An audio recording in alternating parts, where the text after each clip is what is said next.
दोस्तों, इस बाज की कहानी को पूरी सुने, इससे आपकी जिंदगी बदल जाएगी। कितने पक्षी होंगे, लेकिन इन्हीं में से एक ऐसा पक्षी है जिसकी एक अलग ही पहचान है, जो आसमान का सीना चीर के हजारों मीटर ऊपर 120 किलोमीटर प्रति घंटा की रफ्तार से उड़ता है, जो खुद के कई गुना अधिक वजन के शिकार को भी अपने पंजों पे दबोचकर उड़ जाता है। और इसीलिए उसे पक्षियों का राजा कहा जाता है, जिसे हम बाज के नाम से जानते हैं। और एक बाज इतना ऊंचा मुकाम हासिल करता है अपनी ट्रेनिंग और अपनी पुनर्जन्म की वजह से। अगर आप भी इस दुनिया में एक मुकाम हासिल करना चाहते हैं, तो एक बाज को बाज बनने का पूरा सफर आपको जानना बहुत जरूरी है, क्योंकि 25 से 30 की उम्र तक आने के बाद भी लोगों को रिस्क लेने से डर लगता है, लेकिन एक बाज की जीवन की शुरुआत ही रिस्क से होती है।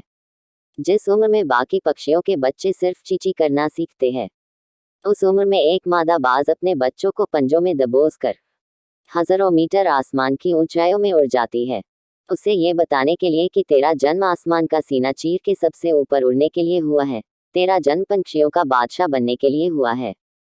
जमीन से हजारों मीटर ऊपर ले जाकर मादा बाज अपने पंजों से उसे छोड़ देती है, और यहीं से शुरू होती है उसकी हाई रिस्क ट्रेनिंग। वो चूजा जमीन की तरफ तेजी से गिरने लगता है, थोड़ा नीचे आता है तो उसके पंख खुलने लगते हैं।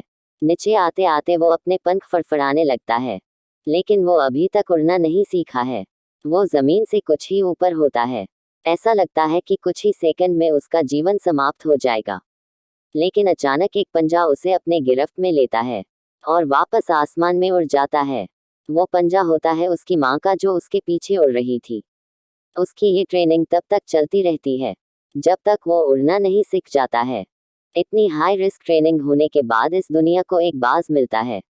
बारिश के वक्त जब सारे पक्षी आश्रय की तलाश करते हैं, तब यही बाज उसी बारिश में आसमान को चीरते हुए ऊपर निकल जाता है और बदल से कहता है, तू बरस ले, कितना बरसेगा, और फिर नीचे आकर चैलेंज करता है। एक बाज की उम्र लगभग 70 साल होती है। जब वह 40 साल का होता है, तब एक परेशानी उसकी जिंदगी में मौत बनकर आती है, जो आपकी परेशानियों की तुलना में बहुत बड़ी होती है, क्योंकि 40 साल की उम्र में बाज की चोंच इतनी मुड़ जाती है कि उसे शिकार निगलने में बहुत परेशानी होती है। उसके पंख भारी हो जाते हैं, छाती से चिपकने लगते हैं, जिससे उड़ना बहुत मुश्किल हो जाता है।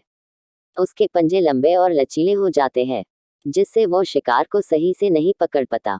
अब उस बाज के पास सिर्फ 3 रास्ते होते हैं। 1. वो अपने शरीर त्याग सकता है। 2. गिद्ध की तरह छोड़े हुए भोजन पे निर्भर हो जाए। और 3. सबसे कठिन और पीड़ादायक रास्ता, अपने आप को पुनः स्थापित का, फिर से आसमान का सीना चीर कर उड़ने का। और वो इसी तीसरे रास्ते को चुनता है और अपने पास के सबसे ऊंची चोटी पे पहुंच जाता है। वहां पर अपना घोंसला बनाता है और फिर शुरू होता है परेशानियों को जड़ से उखाड़ कर आसमान में उड़ने का सफर। वह अपनी चोंच को एक चट्टान पर मार मार कर तोड़ देता है, लहूलुहान हो जाता है और इंतजार करता है नई चोंच के आने का।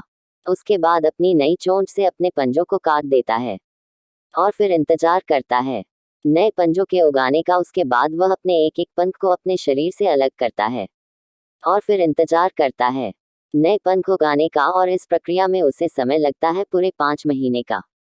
इन 5 महीनों के कड़ी तपस्या से एक बाज का पुनः जन्म होता है।